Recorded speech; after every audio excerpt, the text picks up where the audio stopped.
విమానాలకు bomb బెదిరింపులు కొన్నాళ్ల క్రితం నిత్యం వార్తల్లో ఉన్న అంశం. తెల్లవారితే చాలు ఏ విమానానికి బాంబు బెదిరింపులు వస్తుందా అని ఆందోళన చెందాల్సిన పరిస్థితి. అలా 2024లో ఇప్పటి వరకు 994 బూటకపు బాంబు బెదిరింపులు రావటం విమాన ప్రయాణాన్ని భయానకం చేస్తుంది. ఈ విషయం పార్లమెంట్లోనే వెల్లడైంది. ఎయిర్ ఇండియా, ఇండిగో, విస్తారా, ఆకాశ లాంటి స్వదేశీ విమాన సంస్థలకే ఈ బెదిరింపులు చర్చనీయాంశంగా మారుతున్నాయి. సమయానికి గమ్యం చేరుకోవాలని అనుకుంటున్న ప్రయాణికులకు బాంబు బెదిరింపులతో తీవ్ర ఇబ్బందులు తప్పటం లేదు. మరోవైపు ఖలిస్తానీ ఉగ్రవాది పలుమార్లు ఎయిర్ ఇండియా విమానాల్లో ప్రయాణించవద్దని హెచ్చరించడం, దానికి అనుగుణంగా బాంబు బెదిరింపులు రావడం చూస్తూ ఉంటే దీని వెనుక కుట్రకోణం దాగి ఉండొచ్చన్న కారణాలు లేకపోలేదు. మరెందుకు ఇలా బూటకపు బెదిరింపులకు గల కారణాలేంటి? తలెత్తుతున్న నష్టం ఎంత? భారత పౌర విమానయాన రంగాన్ని ఎందుకు టార్గెట్ అయింది? ఆ వివరాలు ఈ కథనంలో చూద్దాం.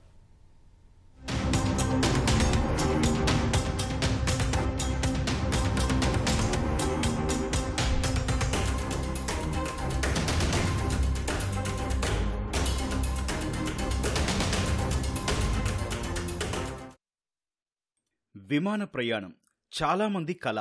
జీవితంలో ఒక్కసారైనా ఎక్కాలని కొంతమంది భావిస్తే, సమయం ఆదా చేసుకోవాలి, త్వరగా గమ్యం చేరుకోవాలని మరికొంతమంది భావిస్తుంటారు. ఇలా ఎంతో మంది వారి వారి కలల సాకారానికి నిత్యం విమానాల్లో ప్రయాణిస్తుంటారు. కానీ కొన్ని నెలలుగా వరుసగా బాంబు బెదిరింపులు రావడం విమానయాన రంగం సహా ప్రయాణికులను భయాందోళనకు గురిచేస్తోంది. దీనిపైనే లోక్సభలో ఓ విషయం వెల్లడైంది. పార్లమెంటు శీతాకాల సమావేశాల్లో భాగంగా దీనిపై చర్చలు జరిగాయి. ఈ నేపథ్యంలో కేంద్ర విమానయాన శాఖ సహాయ మంత్రి మురళీధర్ మోహోల్ 2024లో ఇప్పటి వరకు భారత విమానయాన సంస్థలకు 994 బూటకపు బాంబు బెదిరింపులు వచ్చినట్లు వెల్లడించారు. 2022 నుంచి 2024 నవంబర్ 13 వరకు మొత్తం 1143 బెదిరింపులు నమోదయ్యాయని ప్రకటించారు. ఇటువంటి బెదిరింపులు క్రమంగా పెరుగుతున్నాయని మురళీధర్ మోహోల్ ఆందోళన వ్యక్తం చేశారు. దీనికి సంబంధించి ఎయిర్లైన్ సంస్థలకు 500 కోట్ల వరకు నష్టం వాటిల్లినట్టు అంచనా. ఇందులో తెలుగు రాష్ట్రాల్లోని శంషాబాద్ ఎయిర్పోర్ట్తో సహా తిరుపతిలోని పలు హోటళ్లు కూడా ఉండటం గమనార్హం.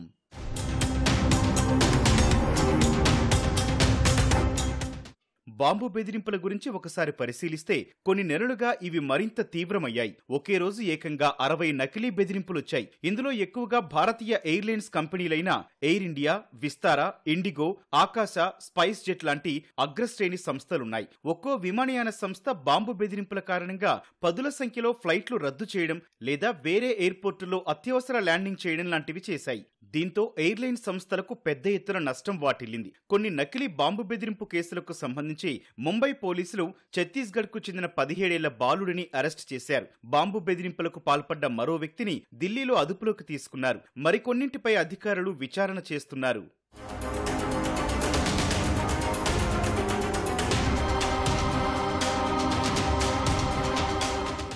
బాంబు బెదిరింపు సందేశాలకు సామాజిక మాధ్యమం వేదికగా మారుతోంది. చాలా వరకు బాంబు బెదిరింపులు ఎక్స్ వేదికగా రావడం తీవ్ర చర్చకు దారితీస్తోంది. సెంట్రల్ ఇండస్ట్రియల్ సెక్యూరిటీ ఫోర్స్ లెక్కల ప్రకారం మొత్తం 900కు పైగా బాంబు బెదిరింపుల్లో 600 వరకు ఎక్స్ వేదికగానే వచ్చాయి. ఢిల్లీ పోలీసులకు అక్టోబర్ 16న ఆకాశ విమానానికి సంబంధించి ఒక నకిలీ బెదిరింపు సందేశం వచ్చింది. బెంగళూరు నుంచి ఢిల్లీకి వెళ్తున్న విమానంలో బాంబు ఉందని ట్విట్టర్ ద్వారా సమాచారం అందించారు. దీంతో వెంటనే ఆ విమానం ఢిల్లీలో ఎమర్జెన్సీ ల్యాండింగ్ చేశారు. అయితే బెదిరింపులకు పాల్పడ్డ అకౌంట్ వివరాలను ఇవ్వాలని ఎక్స్ ను పోలీసులు కోరారు. కానీ ఇందుకు సంబంధించిన పూర్తి వివరాలు పొందలేకపోయారు. కారణం, నిందితులు VPN లేదా డార్క్ వెబ్ ఉపయోగించడమే. నిందితులు వీటి ద్వారా ఒకటి లేదా అంతకంటే ఎక్కువ ట్విట్టర్ అకౌంట్లు క్రియేట్ చేసి పదుల సంఖ్యలో మెసేజ్లు పంపుతున్నట్టు గుర్తించారు. వీటి IP అడ్రస్లన్నీ UK, జర్మనీలలో ఉండటంతో విచారణ కష్టంగా మారుతోందని నిపుణులు చెబుతున్నారు.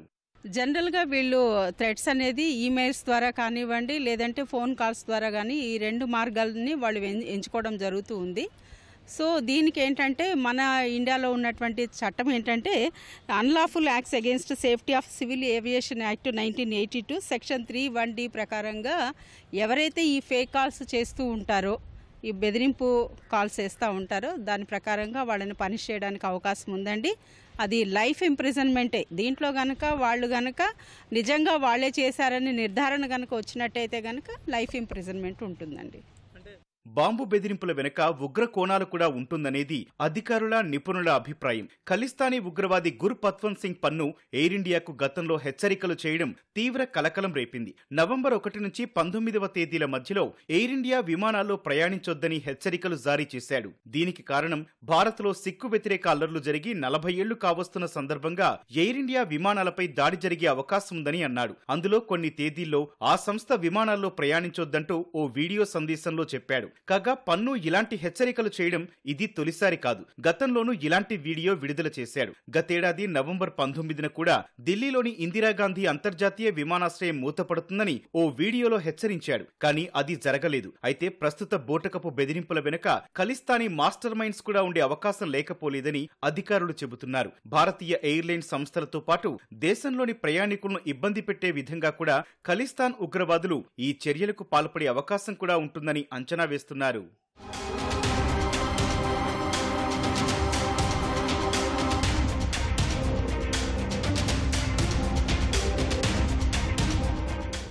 బాంబు బెదిరింపులు అనేవి కొత్త కాదు. గతంలో ఎక్కువగా ఇలాంటి బెదిరింపులు రైళ్లకొచ్చేవి. తర్వాత ప్రార్థనా మందిరాలు, మాల్స్ లాంటి వాటికొచ్చేవి. కానీ భారత్లో ఇప్పుడు మొత్తం బాంబు బెదిరింపులు విమానాలకే వస్తున్నాయి. గతేడాది ఒక ప్రయాణికుడు చెక్-ఇన్ వద్ద ఆలస్యమయ్యాడు. దీంతో తను ప్రయాణించాల్సిన స్పైస్ జెట్ విమానంలో బాంబు ఉందని బెదిరింపులకు దిగాడు. ఈ సంఘటన బీహార్లో జరిగింది. ఇలాంటి ఘటనలు గతంలో ఎప్పుడో ఒకసారి జరిగేవి. కానీ ఇటీవలి కాలంలో ఎక్కువ కావడంతో ప్రయాణికులు తీవ్ర ఆందోళన చెందుతున్నారు. అటు పోలీసులకు కూడా బెదిరింపులకు పాల్పడుతున్న వారిని పట్టుకోవడం సవాల్గా మారుతోంది.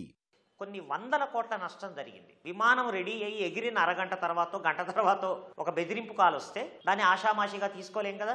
మళ్ళా ఈ విమానాలన్నీ నేల మీదకి ల్యాండ్ అయ్యి విమానాన్ని పార్కింగ్ చేసుకొని మళ్ళా సెక్యూరిటీ చెకప్స్ అన్నీ చేసుకొని అందులో బాంబు లేదు, ఎటువంటి ప్రమాదం లేదని నిర్ధారించిన తర్వాత మళ్ళా ఎగురుతున్నాయి. దానివల్ల ఏమవుతోంది, ముందు ప్రధానంగా ఆ విమానం యొక్క షెడ్యూల్ దెబ్బతింటోంది. వెనక్కి వచ్చి ల్యాండింగ్ చేయాలి అంటే విమానాశ్రయంలో ఏమిటంటే అక్కడ పార్కింగ్ ఉంటుంది. అది టైం టేబుల్ ప్రకారం, షెడ్యూల్ ప్రకారము విమానాలు వస్తూనే ఉంటాయి, అంటే ల్యాండింగ్ అవుతూనే ఉంటాయి, ఎగురుతూనే ఉంటాయి. సో ఒకటి వెళ్ళిపోయిన విమానం 1, 2, 3 బెదిరింపు కాల్స్ ద్వారా మళ్ళా వెనక్కి ల్యాండింగ్ అయిందనుకోండి, అక్కడ పార్కింగ్ టార్మాక్ అంటారు, అక్కడ దొరకడం కష్టంగా ఉంటుంది. మళ్ళా సెక్యూరిటీ చెకప్స్ చేయాలి. ఇవన్నీ విమానయాన సంస్థలు ఎక్స్ట్రాగా చెల్లించాల్సిన డబ్బు.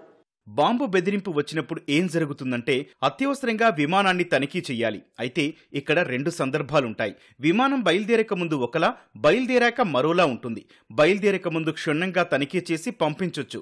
అదే విమానం బయలుదేరి మార్గమధ్యలో ఉంటే మాత్రం అత్యవసరంగా అందుబాటులోని ఎయిర్పోర్ట్లో ల్యాండింగ్ చెయ్యాలి. అదే విమానం వేరే దేశానికి వెళ్తుంటే ఆ దేశ ఏటీసీ అనుమతి తీసుకుని ల్యాండింగ్ చేయాల్సి ఉంటుంది. అక్టోబర్ 15న 211 మంది ప్రయాణికులతో ఢిల్లీ నుంచి చికాగో వెళ్తోన్న విమానానికి బాంబు బెదిరింపు రావడంతో కెనడాలోని ఓ మారుమూల ప్రాంతంలో అత్యవసరంగా ల్యాండింగ్ చేశారు. తర్వాత ప్యాసింజర్లను ప్రత్యేకంగా చికాగోకు పంపించారు. అయితే అక్టోబర్ 20న జర్మనీ ఫ్రాంక్ఫర్ట్కు వెళ్తున్న విస్తారా విమానానికి బాంబు బెదిరింపు రావడంతో ఆఫ్ఘనిస్తాన్లో ల్యాండ్ చేయాలని భావించారు. కానీ ఆ దేశం దాన్ని తిరస్కరించింది. దీంతో గత్యంతరం లేక తిరిగి విమానాన్ని భారత్కు రప్పించారు. ఇలా ఒక్కోసారి విమానం గాల్లో ఉన్నప్పుడు బెదిరింపులు వస్తే ల్యాండింగ్ కష్టమయ్యే పరిస్థితులు కూడా నెలకొంటున్నాయి.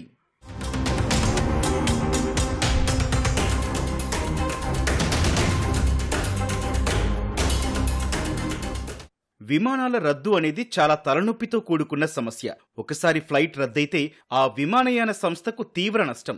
ఎలా అంటే, ఉదాహరణకు ఒక విమానం ముంబై నుంచి న్యూయార్క్ వెళ్తుంది అనుకుందాం. దానికి బాంబు బెదిరింపు రావడంతో ఢిల్లీలో అత్యవసర ల్యాండింగ్ చేయాల్సి వస్తుంది. ఏవియేషన్ లెక్కల ప్రకారం అలా దారి మళ్లించిన విమానానికి ఇంధన ఖర్చే దాదాపు 24 లక్షల రూపాయలుంటుంది. అలానే ప్రయాణికులకు హోటళ్ల వంటి ఖర్చుల నిమిత్తం ఎంత లేదన్నా మరో 15 లక్షల వరకు ఉంటుంది. ఇదిగాక ప్రయాణికులతోనే విమాన సిబ్బంది ఉండాల్సి రావడం జరుగుతుంది. దీని తీవ్రత తర్వాతి రోజు, దాని తీవ్రత ఆ తర్వాతి రోజు ఇలా కొనసాగుతూ ఎయిర్లైన్ సంస్థలను తీవ్ర నష్టాల్లోకి నెడుతాయని నిపుణులు చెబుతున్నారు. రోజు ఏదో విమానానికి హోక్స్ కాల్స్ వస్తున్నాయి ఏదో ఎయిర్పోర్ట్లో. దాంతో విమానాలు రద్దు కావడమో, లేకపోతే దీనికి లోకల్ విమానాలు అయితే, అంటే లోకల్గా తిరిగే, అంటే విత్ ఇన్ ఇండియాలో తిరిగే విమానాలు ఏమైతే ఉన్నాయో వాటికి ప్రతి విమానానికి 5 నుంచి 10 లక్షలు ఖర్చు అవుతుంది.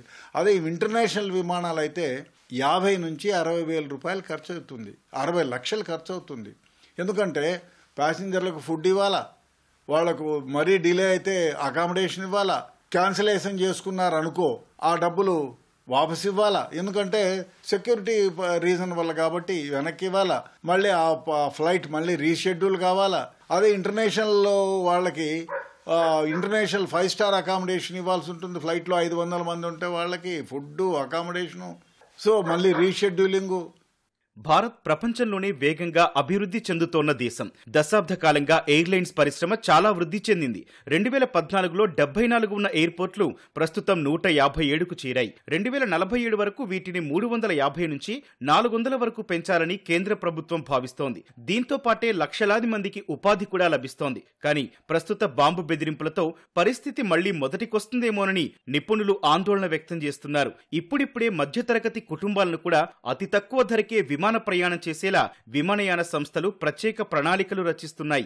ఈ సమయంలో బూటకపు బాంబు బెదిరింపులు అనేవి ఈ రంగాన్ని నష్టాల్లోకి నెట్టేసే ప్రమాదముందని నిపుణులు భావిస్తున్నారు. అలాగే ఇలాంటి బెదిరింపులను అరికట్టడానికి విమానాశ్రయాలకు వచ్చే బెదిరింపులపై దర్యాప్తు చేయడం కోసం బాంబు థ్రెట్ అసెస్మెంట్ కమిటీని కేంద్రం ఏర్పాటు చేసింది. ఇది దేశీయ భద్రతకు సంబంధించినటువంటి విషయం. సో ఒక విమానం గనక బెదిరింపు వల్ల ఆగిపోయింది అంటే ఇది ఆర్థిక వ్యవస్థ మీద సంపూర్ణంగా లెక్క చూపిస్తుంది, ప్రభావం చూపిస్తుంది. సో ఒక చోట ఆగిపోయిందంటే మొత్తం నెట్వర్క్ అంతా ఆగిపోతుంది. ఈ విమానం ఇంకో చోటుకి వెళ్తే అక్కడి నుంచి ఇంకో చోటుకి వెళ్ళాలి. ఈ మొత్తం నెట్వర్క్ అంతా దెబ్బతింటుంది. కాబట్టి మన విమాన సంస్థలన్నీ, విమాన ప్రయాణాలన్నీ కూడా స్తంభింప చేయటం వాడి లక్ష్యం. అది జరుగుతుంది. దానివల్ల ఆర్థికంగా విపరీతమైన నష్టం జరుగుతుందండి. విమానయాన రంగానికి బూటకపు బాంబు బెదిరింపులు అనేవి చాలా పెద్ద దెబ్బ. ఇలాంటి వార్తలతో దేశీయ విమానయాన రంగం ఆర్థికంగా కుదేలవుతుంది. వీటిలో ప్రయాణించడానికి ప్రయాణికులెవరూ ముందుకు రారు. దీంతో తీవ్ర నష్టాల్లో కూరుకుపోయే ప్రమాదం ఉంటుంది. ఇలా జరగకుండా ఉండాలంటే తక్షణమే నియంత్రణ చర్యలు చేపట్టాలి. నిందితులకు కఠిన శిక్షలు పడేలా చర్యలు తీసుకోవాలి. అలాంటప్పుడు మళ్లీ బూటకపు బాంబు బెదిరింపులు చేయాలంటే భయపడే పరిస్థితికి తీసుకురావాలి. అలా అయితేనే దేశీయ విమానయాన రంగం పురోగమిస్తుంది, ప్రయాణికులకు నమ్మకం ఉంటుందనేది విమానరంగ నిపుణుల అభిప్రాయం.